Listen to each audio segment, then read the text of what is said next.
Hi. I'm so excited to talk to you. Last time I spoke to Jaime, AI was like not even a thing I had ever thought about. So that's how long it's been. It's been a couple of years. It's like it was way back. It was way back. Yeah, exactly. I think it's before even TikTok. Is that possible? It was I think pre-TikTok.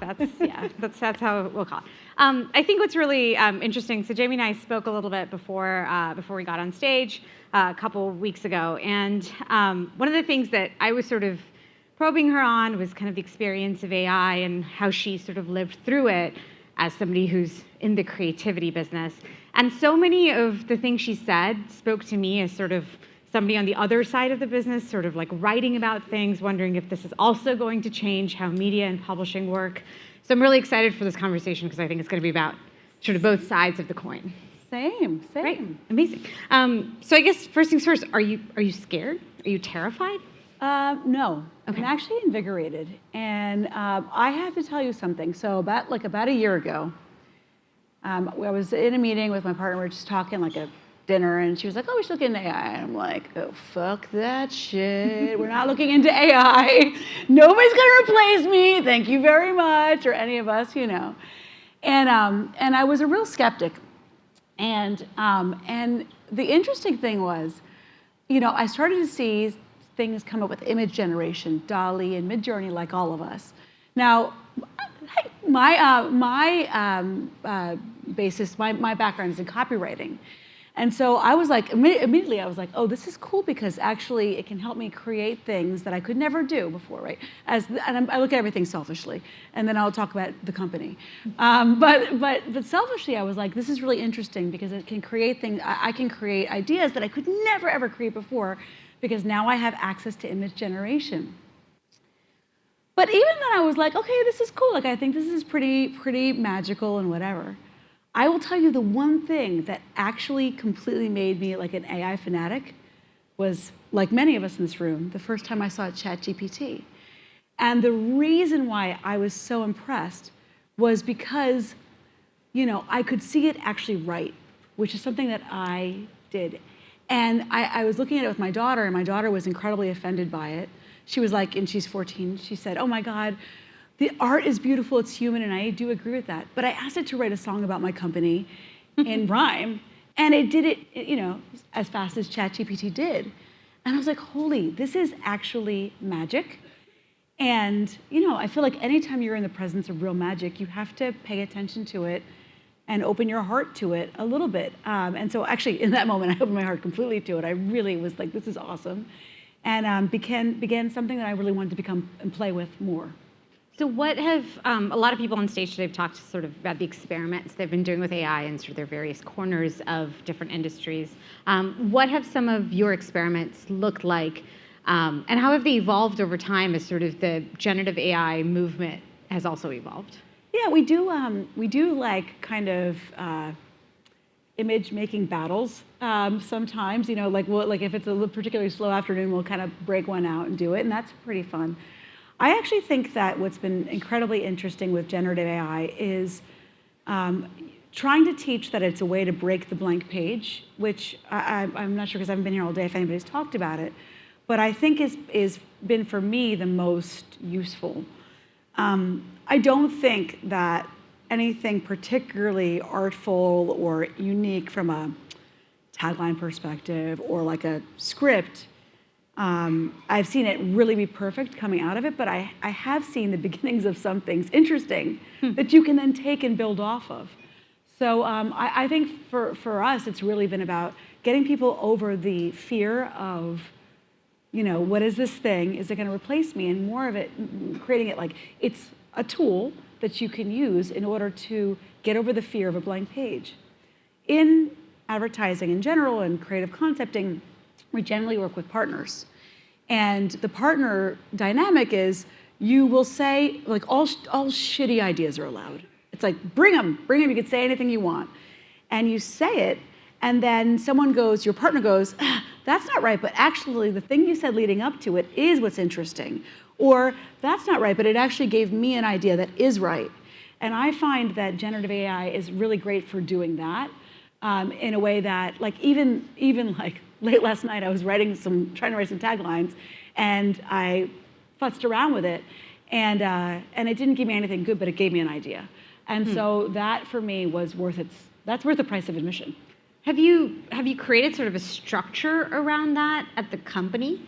We're mostly doing it organically. Okay. I think it's really about working.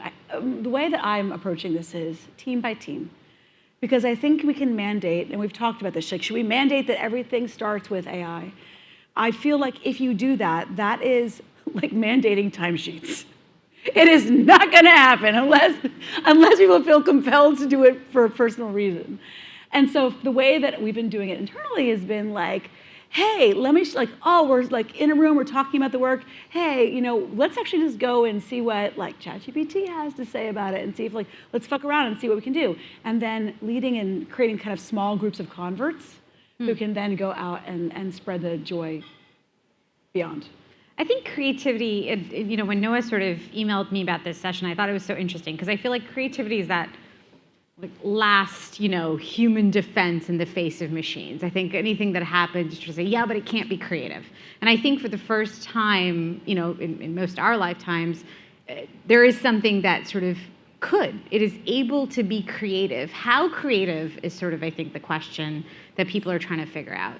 I'm curious on sort of this idea of, you mentioned kind of unlocking thinking time, the blank page problem. Where do you sort of take the idea generation process? And do you have an example of, how you've sort of used it in a way that feels productive, but also potentially maybe does feel a little scary? I think, the places where we've been using it, I haven't seen anything that yet feels scary to me. And I think perhaps the reason why, if I'm just looking at it, is that our people are incredible curators, and you still need someone to look at it who understands the full picture and can build off of that. No copywriter in the world, creative director, wants to write body copy. It's not something you wake up and you're like, I gotta do this. So if actually what AI can do is handle some of the basics, that is, I think, additive because it leaves you time and energy and space to actually think bigger picture. So for me, I haven't seen anything that is particularly scary. I would say that I actually am, though actually the one thing I have seen that is a little scary is how quickly we fall into patterns and how quickly human beings fall into patterns. I'm sure everybody has seen all the mashups that have been happening online for everything all the time. As a matter of fact, The Guardian just wrote a thing saying, please, for the love of God, stop making Wes Anderson mashed up with X, Y, and Z, movie last week. I think that is, to me, the scary part is when a lack of creativity actually results in something that feels new but actually isn't. And so for me, it's more about that now thinking, okay, we've done this, we've figured out some of the basic rules. How do we break them? How do we advance to create something new and not just keep replicating the same shit all the time, Yeah, I think that's really fascinating because I think one of the, similarly sort of on the content side, one of the things that I've been thinking about is, there's a few ways this all goes and we don't know what actually will happen. But one potential thing that happens is that there's such a glut of, let's just call it stuff, for lack of a better word, created, that true ingenuity kind of either slows down or stops happening or fewer people start creating because there's just too much stuff out there and there's too much noise. And there's already so much content on the internet. There's already so many mashups on the internet.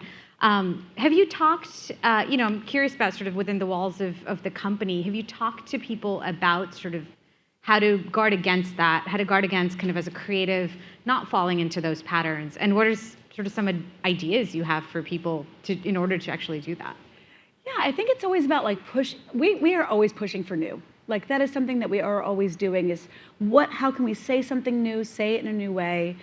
And I think it's very much part of the culture of the company and the fabric of the company.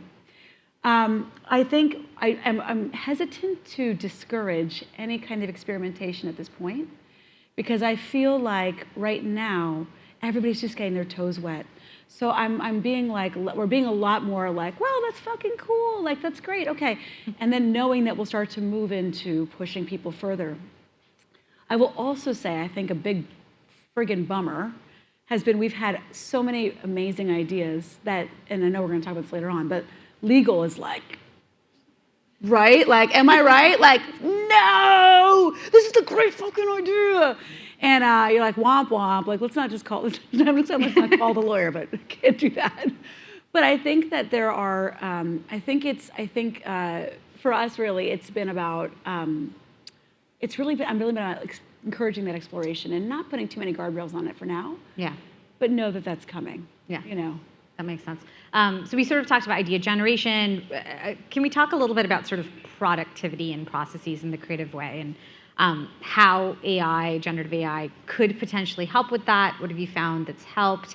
And also, what tools have you been using? What's been working for you? Yeah. Now, I mean, like, we've been getting into automation and things like Canva and things like that, which I know are not necessarily AI, but are machine learning and are automated. I think, you look at what Meta just released with Sandbox and the things that are coming out in the world, and it feels like there might be more ability to do some of the more rote work through AI. The thing that I found the most interesting is the coaching that ChatGPT can give. I'm going to give you an example. I was like, let me take a look and see, like, just ask it a question of, how would I sell an idea to a client that seems scary, but I know will work? And it gave me back 6 points on how to do it. Create a prototype, give examples on how people have done it in the past. Convince the client, show the client how you think you model it out, how it will work. Like, just different things that are, to be honest with you, basic, like account management or creative management, sales tools, but you forget. And what I think is awesome is thinking about how all of the different disciplines within the creative company can use it as spot coaching. I find really cool. And I've tried it for a bunch of different scenarios. Like, I've been messing with it for like strategic coaching or creative coaching or account coaching, and it's given me back different answers that are incredibly appropriate and not really would work. You're like, okay.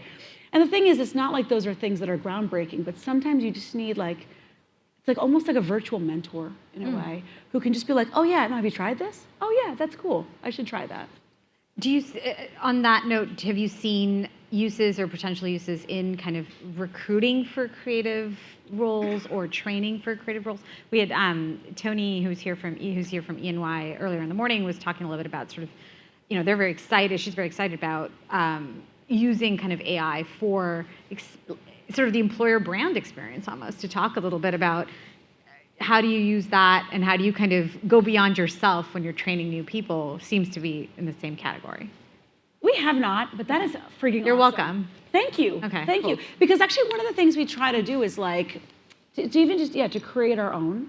One of the things we try to do, and it's almost impossible, is to train people on the things that we've done, the way that we do things, and just thinking about onboarding and creating an ongoing AI companion. That's kind of awesome. Thank you. Okay. Yeah, Right. we have not. Okay, you owe me. We've sort of talked about sort of what you're doing at the agency. What have you heard from brands, from your clients? Do they want you to do things with AI? Do you get calls saying, "Hey, what are you doing about this?" Like, what does that conversation look like? I think everybody's curious. We have had one client say, "Hey, can you do something with AI?" And that. And we'll see. We'll see how it goes. And I think that I have yet to see clients like banging down the doors with us. Now, that being said, it's a huge open space to think about, because right now we've been thinking about it from generative AI or productivity AI, but thinking about interactivity, it feels like such a blank page. And I feel like as more safety measures kind of get back into it, it'll be something that people ask for more, and it's going to be things that we continue to bring more of. So that's sort of thinking of AI, because we were sort of talking about AI as a tool to work with. Are they asking you to sort of think about AI as a new medium? Is that the conversation? I will be very honest. I think it's like, oh, this is a buzzword. I should ask you about this. Okay. But I think also, just like, clients are people too. And just like all of us, they're trying to figure out what this can mean and what are the possibilities, and they're tapping their creative resources for thinking strategically and creatively about the business in a way that they may not have the space to do. So it is something that I think we are going to start proactively bringing more to our clients. We'll see how this, we have a really cool idea we're bringing to this one client. We'll see how it goes over. Yeah, I think it's something that more proactively we'll start bringing more. I was sort of I was reading something the other day where it was talking about, 3 potential scenarios. And, one scenario we've sort of talked about, which is that, the machines win, whatever that means. And there's lots of cheaply made content out there that essentially slows down human innovation. It becomes really difficult to sort of stand out. I think that's scenario 1. I think scenario 2 is kind of what I think you're sort of talking about, that it augments the work that you do. I am really curious about scenario 3, which is sort of, the beauty of something that's handcrafted. It cannot go away. And is there, a tech lash almost, where it's that people end up prizing human-made so much more than they already were. How has that sort of worked out? Because I think, advertising is one place that I think is fascinating because it combines those things. It's creativity, but it's also business. How has that kind of conversation been playing out, in your part of the world and your part of the industry? I mean, I think yeah, that'll always be. It's like fast fashion versus something beautifully bespoke created. Both of them will cover your ass, but like, one of them has been made by hand by humans. And so just to cover your ass. Yeah, like pants. Okay. Like, compare bespoke pants versus but I do think, first of all, the backlash, I mean, I can tell you our Gen Alphas and Gen Zs are I feel, at least the Gen Alphas that I've spoken to are very, they have really strong feelings about it. I would say we're, us kind of older folk are incredibly intrigued by it, maybe because we're actually at, more senior levels, I don't know, and we're actually making the decisions. And they're seeing a future coming at where they either will be, they're afraid of being replaced, or they're, feel afraid of living in a cold world. I think, again, back to the Midjourney onslaught that happened in like the late fall, there'll be a time when you just start to be like, okay, this is not even cool anymore, because it's the same thing over and over again, and it just feels artificial. Probably AI will get to a point where it's actually makes it almost impossible to tell whether it's real human or not. And that'll be cool. But I think, a little bit like in The Matrix, if I can refer to that amazing historical document, when there was the real fresh flesh and blood human made, there was something to prize about that. And I think we'll have that too. We only have a couple minutes left. So one thing that sort of we wrote a story about sort of how, brands and creatives and content people were sort of just feeling inundated with the number of tools out there, because I think there has been a gold rush to sort of get people's attention. And multiple people told us in that story about how sort of they just felt like they didn't know where to start. They didn't know where to, they knew they should be experimenting, like everyone in this room has been telling each other to do all day, but they didn't know where to start. What's been a place that you've found the most kind of creative joy being unlocked? What are the tools that you've at least found really interesting that you suggest people might want to check out? I mean, I do think that ChatGPT is pretty fun.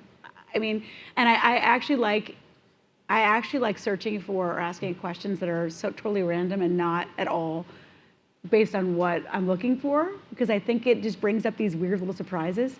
Have you guys all run yourself? Have you guys asked it about yourself? Because please go do this, because it is so fascinating. Like, at first it was like, Jamie Robinson is a creative visionary. I'm like, thank you, you're right, ChatGPT. And I was like, and it had all these things that were like, that's very flattering. And then it was like, and she's from South Africa, and she wrote like Nike's tagline, just do it. And I'm like, no, she was not even alive, or she was barely alive, and no, she did not. And so I think it's a really interesting game, but I think starting it and asking it questions and playing with it and having dialogue with it that is not at all even germane to what you're doing is one of the most fun creative sparks that you can take I just started asking it about all these random things and like, give me the strangest story you know about like pizza. And it just like, and I'm not working on a pizza client, but that influx of new information actually, because it was curated like it wasn't just a Google search, no offense to Google, but it was a curated conversation that I was having with. I could ask more questions about it, tell me more about this. I could follow it down paths. That was, I thought, really great for just introducing new flavors to the brain and potential new sparks for me. So that's what I would suggest. Like, just get into it and ask it and talk to it about some crazy shit. Talk to it about crazy shit. Great, amazing. Jamie, thank you so much. This was great. Thanks, Shareen.